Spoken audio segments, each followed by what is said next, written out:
કહેવાય છે કે દ્વારકાધીશના હુકમ વગર દ્વારકામાં કોઈ પગે ન મૂકી શકે, અને હું એ વાતને 500% માનું છું. કેમ કે મારું અહીંયા આવવાનું કોઈ પ્લાનિંગ નહોતું, કોઈ જ પ્લાનિંગ. આ મહિનામાં મારું બહાર કે જવાનું પ્લાન હતું જ નહીં, પણ લો આજે હું દ્વારકામાં છું.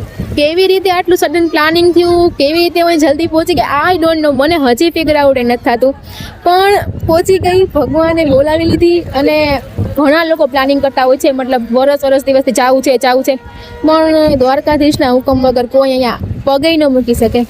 અને તો પોઈન્ટ ઇઝ કે બહુ આપણે પ્લાનિંગ કરતા હોય લાઈફમાં કે આ કરશું તે કરશું, બહુ પ્લાનિંગથી હાલતા હોય, આમ એક મિનિટના પ્લાનિંગથી, પણ ન ચાલવું છે.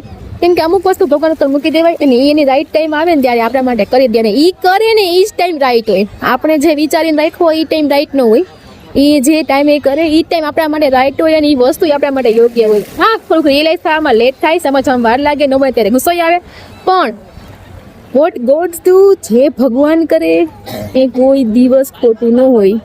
તમને ભલે છેલ્લે રિયલાઇઝ થાય, પણ it's always best for you.